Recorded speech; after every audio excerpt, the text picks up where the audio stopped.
a new utility consumer counselor, child care cuts, plus studying moving municipal elections, and more.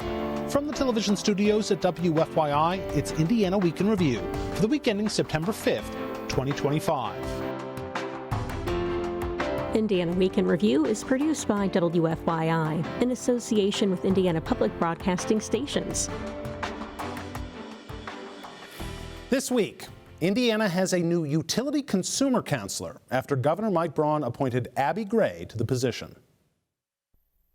The utility consumer counselor represents Hoosier consumers in rate cases at the Indiana Utility Regulatory Commission and in legal cases. Gray has more than 30 years of experience in utility regulation, and in appointing her, Governor Braun says he is directing her office to evaluate utilities' profits along with other cost-saving measures to, quote, ease the burden on ratepayers. Braun also has the opportunity to reshape the Indiana Utility Regulatory Commission. 2 of its 5 members announced this week they will step down next month, and a 3rd commission member's term expired earlier this year, allowing Braun to appoint a majority of the IURC. Can Mike Braun help bring down Hoosier's utility bills? It's the first question for our Indiana Week in Review panel. Political strategist Elise Shrock. Republican Mike O'Brien. John Schwantes, host of Indiana Lawmakers, and Whitney Downard, senior reporter for the Indiana Capital Chronicle. I'm Indiana Public Broadcasting State House Bureau Chief Brandon Smith. Mike, how much of an impact can the Braun administration make through these roles? A significant one. I mean, it's a highly regulated industry that the IURC and the OUCC have control over, right? And there's a balance that needs to be struck there. Between, we've talked a lot about energy generation, capacity, transmission in the last couple of years, and we're in a growth era. We're at the end of, we don't build power plants in a year. They don't last for 5 years. They last for half a century, yeah. Right? And we're in this period of demand for more generation, for construction, and all those things cost money. And so keeping an eye on the ratepayer is really important. Balancing that off with expanding capacity because we have growing business needs and a growing population. All those things are important. So the Braun administration's focus on this is like exactly right. This is a great hire. The last guy was pretty good, so congrats to him too on a well-deserved retirement. But yeah, I mean, there needs to be attention on this because of the era we're in. Small nuclear reactors, retiring coal plants. The whole conversation requires really good people like Abby. So Braun can have an impact. Will he have an impact? Well, and that's a great question because while I agree, he's appointed someone who is an expert in this field with a long tenure in utility regulation. However, the policy is set by the legislature. And that's where the real difficulty is going to be because you have a legislature that has been stilted towards utilities over the last decade. And we're in an affordability crisis for consumers. And we're seeing more and more consumers and consumer advocacy groups coming to the forefront. I mean, we've had consumer advocacy groups raising the alarm bell on this for a while now. I mean, all the way back in 2013 with the passage of Senate Bill 560. But this affordability crisis is going to take that tension that you're speaking about and really pull it quite tightly. And I'm not sure we have a legislature that's going to allow someone who is even an expert in this field advocate for consumers in the way that they should be. The legislature's really studied this. I mean, they've spent a lot of time focused on this part, but it is a balance. We've had Eric Cook and Ed Soliday, the chairs of both utility committees, that have been laser focused on affordability, but also creating generation to respond to economic growth. Well, but that's what we hear from the legislature. They defer to the utilities by sine die, and that's where we get. Any deference to the utilities is interpreted as, did they get what they wanted in terms of being able to pay for what they're building? And whenever that happens, it's considered a criticism of the utility at the expense of the ratepayer. One thing that I feel like we hear the legislature say a lot, and that that refrain has been louder as we've had these data centers coming in, and we recognize that they're going to require a lot of energy, is we got to make sure we have enough power, because they don't want to see what happens in states like Texas, where you have these brownouts anytime there's a rainstorm, it feels like. Is that what's stopping the legislature from maybe taking a slightly more critical eye on what utilities are charging ratepayers? Yeah, I want to mention the context here is that, as much as Governor Braun wants to have this impact, there are a lot of challenges up against him with this aging infrastructure that, like Mike said, we have to pay to replace if we want it to be more efficient and still working, because it's all getting old. And then we also have those power-hungry data centers. So, and this is a nationwide trend, and that's why we're seeing these double-digit increases all across the country, because this is just something that every state has to wrestle with right now, and there's just not enough power out there. Indiana was at one time in the not that distant past a leader in energy prices in terms of how low they were compared to other states. We are now among some of the worst states in terms of energy prices. With the property tax issue at least subdued for now, we'll see the bill go into place. People's bills should get lower next year, or at least not be jumping up nearly as high. Will the sort of drumbeat conversation at the State House be, what about my utility bills? I do think that utility bills have a chance to become the property tax crisis of 2026 and beyond. And we already have seen some of that in the past few sessions, where people were, yes, they were sounding alarms about property taxes, but I know we oftentimes heard from groups that were saying, hey, just as important, folks, is rising utility costs, because it is hitting us hard. And it's also something, you see your property tax bill once, twice a year. You see that utility bill every single month. The hottest summer we've ever had. Yeah. And it's hitting people like they're kitchen table issues, right? They're always front and center. Yeah, and you're right. It's a recurring issue. You can't really put it off. Certainly not for more than a month if you want to keep having that problem. And I think disconnect notices in Indianapolis, at least, were higher than they have usually been, at least in the last 3 years. Which stands to reason. Again, I do think we are better off than some states. I think you're right. This is a national problem. This is not an Indiana problem. And we're probably poised, we're positioned better than a lot of other states to address these problems. And I have some confidence, a good deal of confidence actually, in the members of the General Assembly who focus on this issue, because these are not the Johnny-come-latelys to this issue or reactionary. No. For the people you mentioned and other senators and House members, they take this very seriously. I mean, they read through and study up on the stuff that none of us would want to spend more than 5 minutes with. And so they take this seriously. And yes, the resiliency of the grid, they've taken that seriously. They don't always agree with utilities. There was a moratorium on the forced utilities, investor-owned utilities a few years back, to pause some of the things they wanted to do because of concerns about moving too fast toward renewables.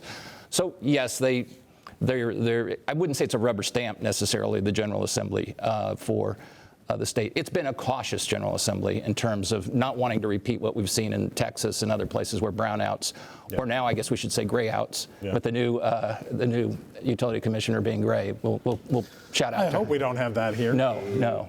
Hey, come on! If I can't have fun with a commissioner's last name, what can I do? All right. The Indiana Family and Social Services Administration is cutting voucher reimbursement rates for the Child Care and Development Fund. Indiana Public Broadcasting's Tamoria Cunningham reports the agency says the cuts are meant to address a $225 million funding gap. Adam Allison is with the FSSA's Office of Early Childhood and Out-of-School Learning. He says the previous administration over-enrolled children in the state's CCDF program, a state-administered federal program that provides financial support to low-income families for childcare. He says as a result of over-enrollment, the prior administration used temporary COVID relief funding without a sustainable plan, leaving FSSA to choose between slashing reimbursement rates for providers or removing children from the program. We've regrettably had to make a tough but necessary decision to prioritize children over child care providers. In a statement opposing the cuts, Democratic Representative Carrie Hamilton says they will cause working families to choose between their job or staying at home with their children. Elise Shrock, given what they say is the funding gap, was this the best move the state could make in this situation? No. I think acting like, where's this money? We don't have this money, after asking FSSA during the budget writing cycle to cut their budget 5% once across the board and then 5% again, and then wondering why you don't have money for things like this is a manufactured crisis. And we do have money. It's about priorities in the budget. And I would argue that childcare infrastructure and investing in it is really critical to quality of life. Women and people of color with young children are the backbone of our workforce. And what we're seeing now, at least nationally, is a trend where women are leaving the workforce. Between January and June, hundreds of thousands of women have left the workforce. That is not good for quality of life in communities. These are choices. I agree with Representative Hamilton when she said, you're making people, largely women and Black women, are affected much more disproportionately on this, decide between a job and childcare. Yes, it's a hard choice, but it's a policy choice that we are making. It is a moral misalignment in our budget priorities when we're giving money to private school vouchers, when we're making tax cuts for people who, it can help a bit, but the significant help that it could provide, like a CCDF voucher could provide, could be exponentially greater, and then could be greater for the community as a whole. This is infrastructural failure. We've seen this before from the Braun administration, particularly in the healthcare side of things. Is an easy path going, well, the last guy screwed it up? Well, I mean, yeah, always, right? So, but look, I mean, I don't disagree with anything that Elise just said. But we talked about this 2 weeks ago. We're going to talk about it 2 weeks from now on some other population, on some other program that has grown beyond what we can sustain. I mean, we have an aging population, we have a nursing home population where the cost is going to go up 100% in the next 3 years. So we're going to be back talking about that. And you're right, it is a matter of priorities, but there's a lot of priorities. K-12 education is a priority. Corrections is a priority. The big buckets in the budget that are ballooning out of control financially are a problem. We talked 2 weeks ago about disabled kids and getting out of their facilities and how beneficial that is, but not being able to afford it. It's it is about priorities. And within the Medicaid program, it is about prioritizing the sickest, the pregnant moms, the kids, the things that program was originally designed to help. And I don't know the answer other than legislators are looking at this going, and regulators in the Braun administration are looking at this going, we can't afford anything else if we keep doing this. Yeah. And I know it hurts, and the politics of it suck. But I don't know what the answer is, and we're dealing with it more and more and more in the legislature and in the administration. But it's also exacerbated by policy set forth by someone like the Trump administration that's cutting programs like Head Start, and then you have a governor that's like, yeah, I'm lockstep with this president to make sure we're cutting things, and doesn't see a problem with that. It exacerbates our ability to do things like provide CCDF vouchers. So rather than making the politically advantageous comment like that, we need leaders who are going to think through this and fight for us and fight for our working families. John, it feels like, and I think I've asked this question several weeks ago when we were talking about another child care issue, when we were talking about more child care cuts. It feels like the state of Indiana now as a policy is just saying, listen, you can't really rely on the government for child care in most cases. That it has to be somebody else. It just also cut the rates. It didn't take people out of the program. Well, no, but we buy this from providers. Right, we don't provide it. Well, but that's the problem is if we're cutting the rates, there might be some providers who go, I'm out of it. Yeah, I'm out. There may be. And so now you have an access problem. So you might not be cutting the voucher for the family, but there's nowhere for them. But there's families like this are experiencing. So I mean, is the state of Indiana just not getting into the health into the child care? I think that would be an exaggeration. I think and hope that would be hyperbole. But there are these significant competing priorities. This one, though, I think is a little different from, I mean, every constituent group that benefits from one of these groups says, but mine is the one that matters for understandable reasons.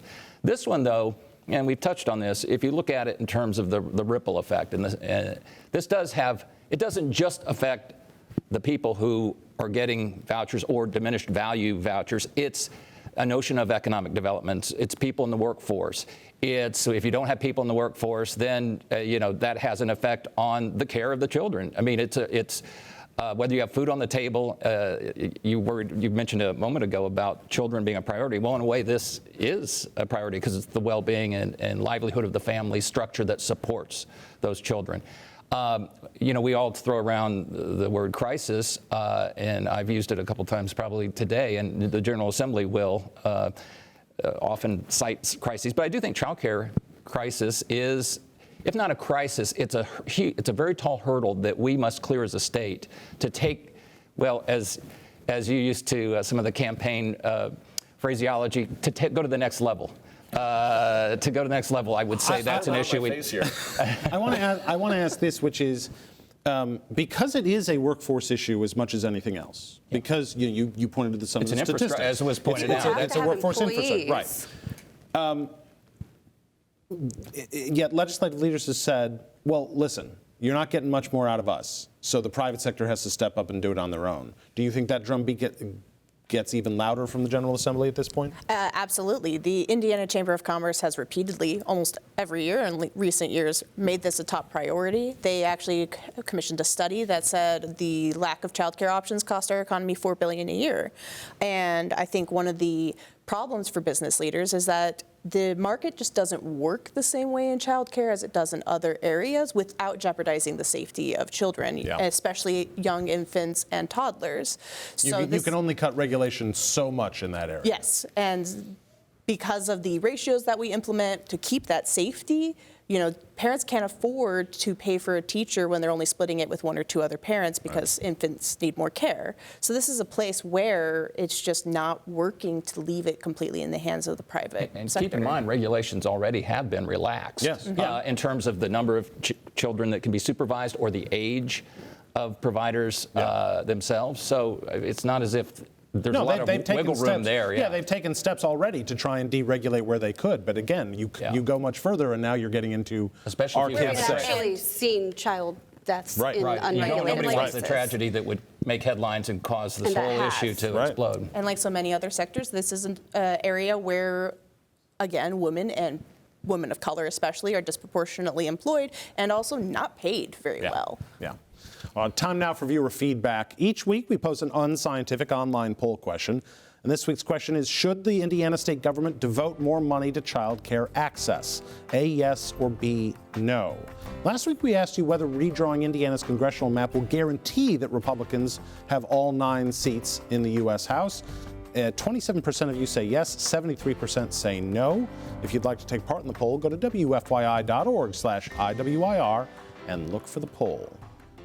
Well, Hoosiers got a chance this week to weigh in on whether the state should require all municipal elections to move to presidential or congressional midterm election years. Secretary of State Diego Morales is hosting a series of public meetings on the issue as part of a study ordered by the legislature.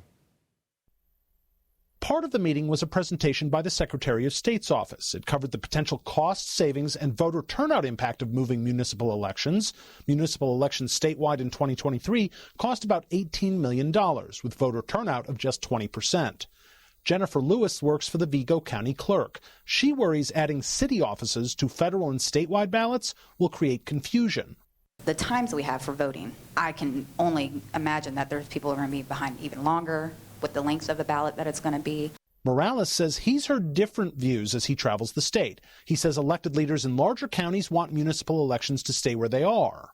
In some other smaller cities, they want to save some money, and they're willing to move their elections. Morales says the report his office will present to lawmakers will not include a recommendation. John Schwantes, both in the legislative session when this issue was debated and then what we heard from the study and the discussion here, is that, yes, this would save money. Is that a good enough reason for this kind of major shift? I'm all for saving money, but I'd say elections are one area where we could splurge a little bit. You know, we've saved up a few shekels. Let's go crazy and have wonderful elections. The problem, of course, is when you pack everything, a potential problem, into one cycle, I would argue that voters aren't paying enough attention now in the cycles as they are structured. I mean, it's a lot of like, oh, that name sounds familiar. I think I have a cousin with that last name. So, whoop. So I don't think we're going to all of a sudden see a better educated electorate deciding that I only have to do my homework now once every 4 years. So I don't have a lot of optimism in that way. If anything, I think it will cloud the issues that these very important municipal races won't get much attention. And as long as we have straight ticket voting in this state, really it's going to be probably a decision. It will all be determined by what the top of the ticket is. So are we happy it's with the presidential performance? Are we not? And it all becomes a referendum to a certain extent on national issues, when in fact we all know and will stipulate that local issues oftentimes are dramatically different and in many ways are apolitical or nonpartisan. I think, the point that Diego Morales was making when we talked to him after this meeting, I thought was a good one, which is he's going around the state and you have split opinions on this. Particularly larger communities say, no, we don't want our list of how many candidates going on a list of how many other candidates on on an even numbered year. But in some of these really small cities or towns, at least if they're larger than 3,500 people, who don't have the option to move, they say, yeah, we need to save this money and it's not going to make that big a difference. Should this be an option that communities can enact on their own?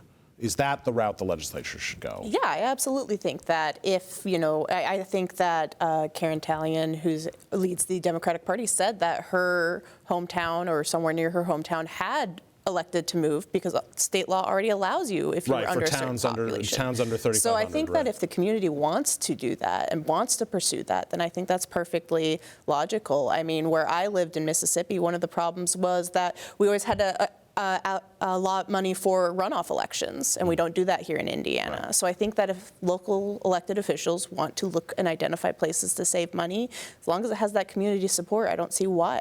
Yeah, should this become an option for communities who don't currently have it? Yeah, I don't necessarily see there being a problem with it being an option if a community, we need to be listening to communities. Yeah. And when they say, hey, this is something we need, especially election divisions and clerks that are trying to put on elections, sure. I do worry with the straight ticket voting, moving municipal elections in larger areas and making it a decision for everyone. That can be really confusing. Also, I think where Democrats have been able to make some gains are in the cities. Yeah. So if you move straight ticket voting, move municipals to straight ticket voting in a largely Republican year, then that will be affected. It was during the legislative session. It wasn't just Democratic mayors who were at the State House. In fact, most of the mayors who testified were Republicans going, come on, guys. Well, it kind of gets to John's point, one of the points John made, which was these local officials don't want to be running on the same ballot as the President of the United States because their issues are not the federal issues.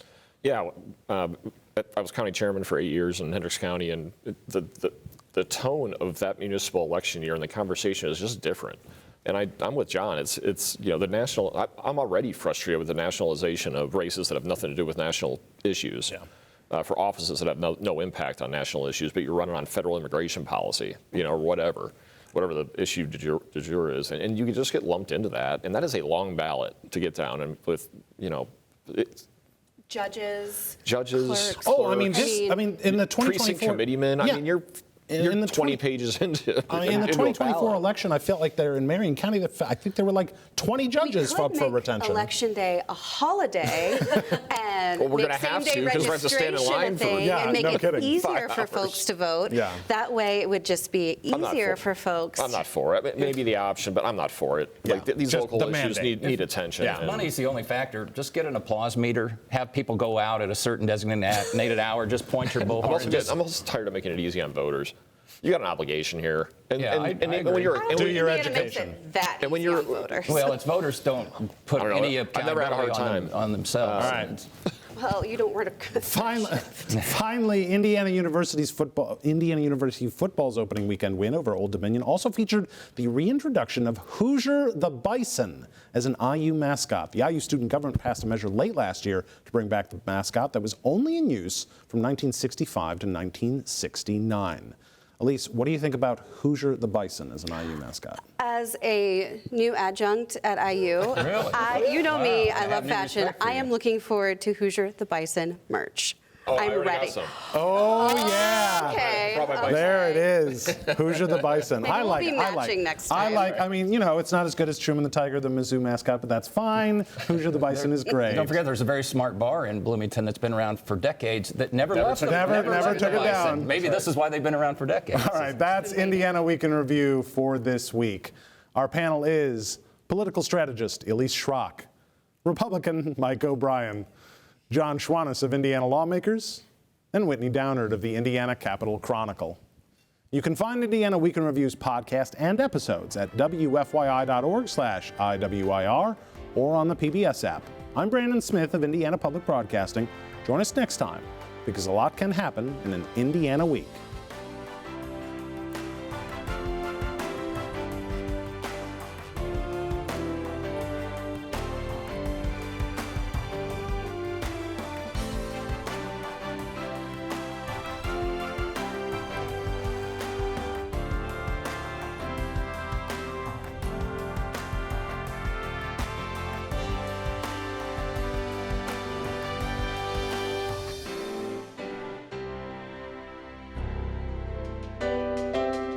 The views expressed are solely those of the panelists.